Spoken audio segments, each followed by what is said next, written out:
चेतावनी, वार्निंग, भड़ुए, गद्दार, गांडू, हरामखोर और लवड़ू इस वीडियो को ना देखें, क्योंकि अगर आगे देखते हो और अगर गांडू और गद्दार हो तो आज कान और गांड दोनों से खून निकलने की ज्यादा आशा है।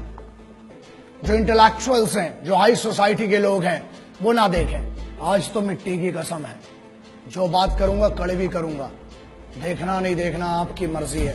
गद्दारों और देशभक्तों के बीच में एक बहुत बड़ी लड़ाई है। तो देशभक्त तो ये थे, अब गद्दार कौन है? मेरे हिसाब से जो मुझे लगता है, हर वो आदमी, चाहे वो आम आदमी हो, चाहे सिंपल साधारण एक जनरल पब्लिक हो, चाहे एक ऑफिसर हो, चाहे वो किसी मीडिया हाउस का बैठा हुआ बॉस हो, चाहे वो किसी बहुत बड़ी ऑर्गेनाइजेशन का सीईओ हो, चाहे वो नेता हो, चाहे मंत्री हो, हर वो आदमी जो इस देश के सिपाही का सम्मान नहीं करता है, उसकी शहादत का सम्मान नहीं करता है, और यहां बैठ के हमारी रोटी खा के अपने नाजायज बाप पाकिस्तान की तरफ से बोलता है, हर वो मादर चोद, हर वो बहन चोद गद्दार है इस देश का, और मेरे लिए वो देशद्रोही है। बड़े बड़े जो इंटेलेक्चुअल्स बैठते हैं चैनल पे, और वो भी आदमी, गद्दार कौन है बे? जो यहाँ की फैसिलिटी चाहिए, एजुकेशन यहाँ की चाहिए, हमारा टैक्स पर एक भारत के आम जो नॉर्मल बंदा है, जो मेहनत करता है, मिडिल क्लास का आदमी, उसके टैक्स पर तुमको पढ़ाई चाहिए, और तुम उसके बाद चैनल्स पर बैठ के बहरान बानी जैसे मादर चोदों को, टेररिस्ट एक नहीं जितने आएंगे बहन चोद गांड में घुसड़ देंगे, उतनों को मारेंगे मादर चोदों को। समझ में आए बे? उनको जो बैठ के बताते मासूम लोग थे, बहन चोदों पता क्या है तुमको कश्मीर के बारे में बे? अंदर की कंडीशन पता है तुमको?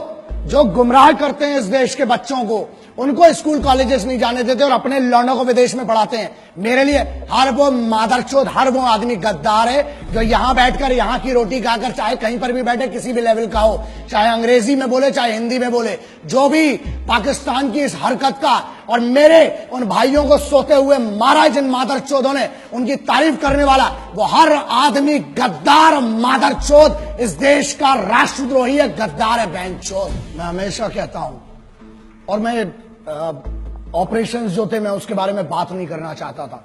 कोई भी ऑनगोइंग ऑपरेशन है, ठीक है, वॉर है, if it is a war zone then there is no problem. तुम हमारे मारोगे, हम तुम्हारे मारेंगे, इक्वालिटी है। युद्ध है, लेकिन यहां पहली बार था कि युद्ध के नियम तोड़े गए, इसलिए बात करना पड़ेगी आज। यार सोते में तुमने हमला किया और सामने से मारो ना बे। तुम्हारी भी इज्जत है, तुम भी सिपाही थे, बहुत पहले इसकी इज्जत कर ली। टेररिस्ट की इज्जत नहीं, सिपाही होते एज अ सोल्जर। मैंने पिछले वीडियो में कहा कि मैं इज्जत करता हूं किसी भी देश का सिपाही हो। अबे तुम क्या बात करते हो बे? तुम तो मुर्दे नहीं अपनाते हो। हमने फिर भी इज्जत की, बोला, तुम्हारी तारीफ की, सबकी तारीफ की, लेकिन अब युद्ध के नियम टूट चुके थे। लाखों ईमेल आए हैं, 7 लाख से ऊपर ईमेल हैं। पूरी टीम पागल हो चुकी है जब से हमला हुआ है कि सर अब कुछ बोलना पड़ेगा, और आज बोलना इसलिए जरूरी है क्योंकि जवाब देना पड़ेगा। कुछ बड़ुओं को अब पता नहीं इनको क्या बोलूं, समझ में नहीं आता, क्योंकि एक वीडियो में मुझसे गलती हुई थी, मैंने कुत्ता बोल दिया था एक आदमी को। उस भड़ुए को कुत्ता बोल के ना मुझे गम हुआ, क्योंकि जब मैंने घर जाके अपने वो 2 शेर देखे ना, कुत्ते देखे, जब घर के देखे वो बच्चे, तब लगा कि यार कुत्ते से तो वफादार कोई होता ही नहीं है। इन हरामियों को मैंने कुत्ता बोल के ना, उस कुत्ते की जात पे मैंने उसकी बेइज्जती कर दी। एक नेता है, एक सांसद है, एक स्पोक्स पर्सन है, उसने एक बात कही। क्या कही वो बहुत जरूरी है, मैं आपके सामने पढ़ के सुनाता हूं। उसने फेसबुक में, ट्विटर में क्या शेयर किया और बेशर्मी से क्या लिखा और क्या कहा, उसका जवाब आज जरूरी है। उरी में मारे गए सारे सैनिक घूस देकर आर्मी में भर्ती हुए थे, अच्छा हुआ साले मारे गए। इस पर इतना हाय तौबा क्यों? भारत माता के लिए बोझ बने हुए थे, आतंकियों ने सही काम किया। इस आदमी ने एक दूसरे इंटरव्यू में, एक और आइटम है, एक और है, उसने क्या कहा? उसने ये कहा कि भारत की तरफ से जो सिपाही मरे उरी में, वो शहादत नहीं है। शहीद कौन हुए? जो पाकिस्तान की तरफ से आए। ऐसा है नेताजी, मादरचोद, हमको भी मौका दो ना, तुमको ऐसा इस टाइप का शहीद करने का, बहनचोद। एक काम कर, सजेशन देता हूं, बहुत गांड में गूदा है ना, बोल मत बहनचोद। एक काम कर, अब तेरे पास जो सिक्योरिटी है ना पुलिस की, उनको हटा और बाहर जाओ, और एक सिपाही के परिवार से जिसका शहीद हुआ है, उरी की छोड़, कभी भी उसके परिवार से जाके जरा बोल। गांड में घुसड़ देंगे तो पूरी तेरी राजनीति जितनी तेरी चल रही है ना। अबे तेरे को शर्म आना चाहिए। देश का माहौल क्या है बे? आज देश गम में डूबा हुआ है और तुम जैसे भड़ुए मादरचोद, तुम लोग बहनचोद इसको अपनी मीडिया बाइट के लिए, अपनी पब्लिसिटी के लिए, तुम्हें पता है क्या दुख देते हो बे तुम। अबे पिछले हजारों बार बोल चुका हूं, कुछ नहीं दे सकते हो तो मादरचोद इज्जत तो दो कम से कम शहीदों को। सुनो बे झाटू, मंत्री है जो तुम्हारा है ना, जो तुम्हारा पद है, तेरा प्रोटोकॉल नहीं पता है, तेरा ना मेरे पास पूरी ज्यादा डिटेल नहीं है, लेकिन सुन, बहुत गांड में कूदा है, तेरे को बहुत चर्बी है ना। मेरे इसी में ईमेल आईडी आता है, मेरी चैनल का एड्रेस आता है, बहनचोद भेज वहां पर, अपना एड्रेस भेज और अपना नाम भेज। और तेरे को बहुत गर्मी है ना, अबे फौज ना गांड में नीचे डंडा डालेगी, कान से निकालती बहनचोद। अभी फौज के मर्जी, तुमने फौज के भी मार नहीं देखी है ना, अभी तुमने हमारा सम्मान देखा है बहनचोद। तेरे को बहुत गर्मी है, जो तेरे पास पुलिस का कैडर मिला है ना, तो क्या कहता है कि पुलिस के जो है वो, एक और स्टेटमेंट दिया ना इसी आदमी ने कि सोते रहते हैं, है ना।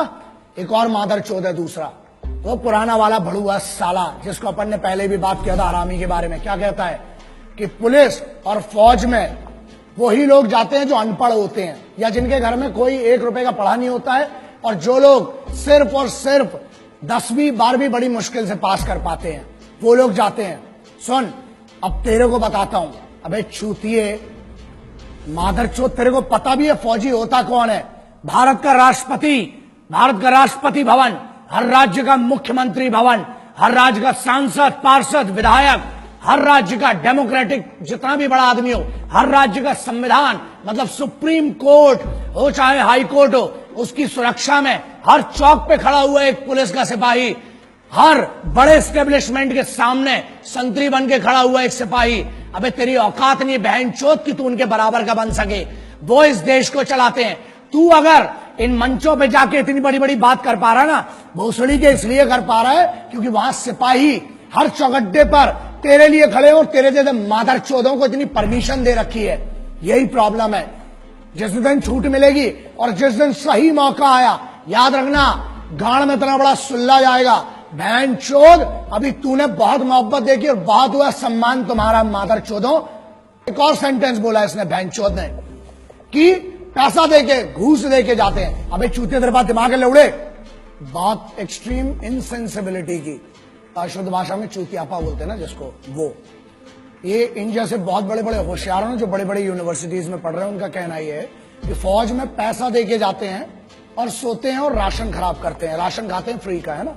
चलो इसका बड़ा सिंपल सा आप समझो, जितनी आपकी समझदारी है ना, अगर पैसा देके जाना है तो फौज में क्यों जाएगा आदमी? मरने के लिए। फौज में क्यों जाता है? फौज में कंफर्टेबल लाइफ नहीं है, तुम्हारे जैसी नहीं है। और बोलते हैं, हाँ एक और बात बोली कि आलसी है जो फौज में जाते हैं, वो लोग आलसी हैं इसलिए सो रहे हैं। बेटा तू बहनचोद, तू अपनी बात कर रहा है, तेरे से तो दाढ़ी बनाता नहीं है रोज बहनचोद, तू क्या आलस की बात करता है बे? एक जगह पे 15 साल से डले हुए तुम जैसे भड़ुए इस देश का राशन खा रहे हो, हमारा टैक्स खा रहे हो, हमारी हर चीज खा रहे हो, उसके बाद बोलते हो बड़ा नेता और यूनियन वाले। बड़ी बात है, तुम जैसे बड़े पदों पे भी जा सकते हैं, लेकिन हमारे लिए पद मैटर नहीं करता बे। इज्जत कमाना अलग बात है, ताकत कमाना अलग बात है। तुम जैसे भड़ुओं की कभी इस देश में इज्जत नहीं होगी। क्यों? क्योंकि इस देश में अगर मंदिर हो, चाहे मस्जिद हो, चाहे गुरुद्वारा हो, चाहे चर्च हो, उसको सुरक्षा कौन देता है? वो है सिपाही। बाहर से जो पाकिस्तान की तरफ से आ रहे हैं वो दुश्मन है, उनसे लड़ना बहुत सरल है। तुम लोग साले जो अंदर गदर मचा के रखी है ना, उसके लिए एकाध में एक दिन बहुत गलत होगा। मैं बहुत कोशिश कर रहा हूं, प्रयास कर रहा हूं कि बचा रहूं, गुस्से में ना आऊं, लेकिन अब लगता है कि अब कुछ ना कुछ, और जिस दिन होगा उस दिन पब्लिकली और बहुत गंदा होगा तुम्हारे साथ। क्यों फौज में जाता है? अबे वो बच्चा जिसको एक गरीब घर से आके पुलिस में या फौज में जाना पड़ता है ना, 3 बजे रात को उठता है वो बच्चा। जब बेंचो तुम लोग पार्टी कर रहे होते हो ना वहां पर अपने कॉलेज में, यूनिवर्सिटीज में और अपने बड़े बड़े भवनों के अंदर, बड़ी बड़ी मैस में जब तुम पार्टी करते हो बेंचो दो, अबे तुमको पता भी है सिपाही होता क्या है। क्योंकि सुनो, प्रॉब्लम यह है हमारे देश में, ना एक नेता का लौंडा आज तक सिपाही बना, ना आज तक ये भोसड़ी के जो यूनियन में बैठे हैं, कोई अमीर का लौंडा आज तक सिपाही नहीं बना। कहां गए वो मादरचोद बड़े बड़े अमीर? अबे भोसड़ी के खेल के लिए समय देने वालों को, मैच जीतने वालों को क्या मिलता है? इनाम मिलता है ना। और वहां जो जान अपनी बॉर्डर पे लगाते हैं, -60 50 में वहां लड़ रहा है आदमी, घूस देके गया, चल माना बहनचोद तेरी बात, चल घूस दे के गया बहनचोद, तू दे देना मादरचोद, है गाड़ में दम तेरी, तू जा घूस दे के बहनचोद उधर पे, एक दिन की नौकरी कर मादरचोद। अबे आर्मी की और कमांडोज की छोड़, स्पेशल फोर्सेज की बहनचोद, एक दिन मैं देता हूं चैलेंज, अबे तेरी पूरी जिंदगी की पेमेंट दूंगा इन बड़वे मादरचोद गद्दारों की। जा एक दिन ट्रैफिक पुलिस का काम करके देख मादरचोद, धूप में वहां खड़े होकर देख, पानी में खड़ा होकर देख, मुंबई पुलिस हो चाहे दिल्ली पुलिस हो चाहे हरियाणा हो चाहे उत्तर प्रदेश हो, एक पुलिस के सिपाही का काम करके देख। फौज की तो बहुत दूर की बात है, तेरी गांड में इतनी दम रही है बहनचोद। और सुन, ये बात क्लियर सुन ले, आज तुम जैसे मादरचोदों को अगर मार के जेल जाना पड़ा, 14 साल मंजूर है बहनचोद। जिस दिन मेरे सामने पड़े ना मादरचोद, मारूंगा, लेकिन एक बात पक्की है, पब्लिकली मारूंगा, अकेले कभी नहीं मारूंगा, क्योंकि तुम जैसे आगे और पैदा ना हो बहनचोद। अबे मुझे तो शर्म आती है, माफ करना, जिसने तेरे को पैदा किया ना मां, मुझे माफ कर दे, तेरे को भी नहीं पता था कि ऐसी मादरचोद औलाद पैदा करोगी मां आप। शर्म आती होगी उस मां को भी अपने कोख पे जन्म पे कि ऐसा गद्दार पैदा कर दिया बहनचोद को। सुन मादरचोद, जिस दिन मेरे सामने आया मारूंगा, घसीट घसीट के मारूंगा बहनचोद। और दूसरी चीज, 14 साल होती ना, जमानत तो मिलेगी, आऊंगा तेरे जैसे और मादरचोदों को ढूंढूंगा, फिर मारूंगा बहनचोद, जाऊंगा। 14 साल मंजूर है बहनचोद, क्रांतिकारियों का चेला हूं, जेल भी गया कोई फर्क नहीं पड़ता है, लेकिन तुम जैसे गद्दारों को चुप करके रहूंगा, फिर मारूंगा, फिर जेल जाऊंगा, बाहर आऊंगा, जब जब आऊंगा मारूंगा मादरचोदों। दूसरी बात मुन्ना, हमें रोज सुबह से लेकर रात तक धमकी के कॉल आते हैं, और रही बात हमारी, मादरचोदों इतनी तैयारी के साथ चलते हैं, इतना जखीरा तो खुद लेके चलते हैं बे, इतना असला बारूद। मादरचोदों 1 किलोमीटर तक धुआं धुआं करूंगा जिस दिन मैं मारने पे आया बहनचोद। और ये दम बुलेट प्रूफ गाड़ी की नहीं है बीपी की जिसमें बैठ के घूम रहा हूं, गाड़ी के बाहर आने के बाद भी जगह बोल तू बहनचोद, नाम बता उस जगह का, अकेला आऊंगा मादरचोद, ईमेल कर, फोन नंबर ले मेरा, लिख चैनल पर अपना एड्रेस, आऊंगा मारूंगा बहनचोद घुस के तेरे को। लेकिन सुन, तुम जैसे जितने मादरचोदों सिपाहियों के बारे में, उनकी शहादत के बारे में बोलना बंद करो मादरचोदों, वरना मेरे जैसे बहुत पागल है, एक को काटोगे 1000 खड़े होंगे, हर बार पैदा हुए आगे भी होंगे, मार डालूंगा बहनचोद तुम जैसे एक एक को। हिंदुस्तानियों का स्वाभिमान बहुत बड़ा होता है, अभिमान बहुत होता है अपने में। कैसी बच्चों जैसी बातें कर रहे हो तुम लोग, हाँ समझ में नहीं आएगा, बताता हूं। अबे हमारे इधर तो बेवड़े भी होते हैं ना, वो भी गुस्से में एक दूसरे को गुटका नहीं देते हैं, समझ में आ गया। अबे तुम तो कश्मीर मांग बैठे पागलों। दूसरी चीज, हमारे इधर ना, अबे पब्लिक ट्रेन, लोकल ट्रेन में ना, वसई विरार साइड की कोई ट्रेन होती है, उधर अंबाला पटियाला की कोई ट्रेन होती है लोकल ट्रेन, अबे वहां पर लोकल ट्रेन में सीट नहीं देते हैं, तुम तो कश्मीर मांग बैठे। और अगर पैर की धूल होती तो फिर भी 1 लाख बार सोच के चलो दे दिया होता, मोहब्बत से मांगते तो। अबे तुम तो दुश्मनी में हमसे हमारा मुकुट कश्मीर मांग बैठे हो। हमारा था, है, और कुबत और गांड में तो ले लेना बहनचोद, हमारा था, है और रहेगा। जितनी बार घुसोगे उतनी बार मारेंगे, आ जाओ, प्योर इन्विटेशन है। और रही बात हमारी, हम जैसे पागलों को घंट फर्क नहीं पड़ता बहनचोद, डंडा डालेंगे, पेलेंगे जितनी बार आओगे। माफ करना, मैं उनसे माफी मांगना चाहता हूं जो मेरे सिपाही, चाहे वो पुलिस के सिपाही हैं, चाहे मेरी फौज के सिपाही हैं, चाहे जो भी सिपाही हैं जिनकी हम बात करते हैं, जो यूनिफॉर्म पर है, जिसने यूनिफॉर्म पहनी है, कोई सी भी यूनिफॉर्म है, वो इस देश का सिपाही है। अगर इन गद्दारों को मैं जवाब नहीं दे पाया हूं ढंग से, या इनके सम्मान में कोई कमी रह गई है, तो मैं आपको वादा करता हूं, एक कमांडो वचन, एक सिपाही वचन है, जहां मिलूंगा, जब मिलूंगा, आपकी तरफ से अलग से इनकी गांड में डंडा करूंगा, अलग से मारूंगा बहनचोदों को।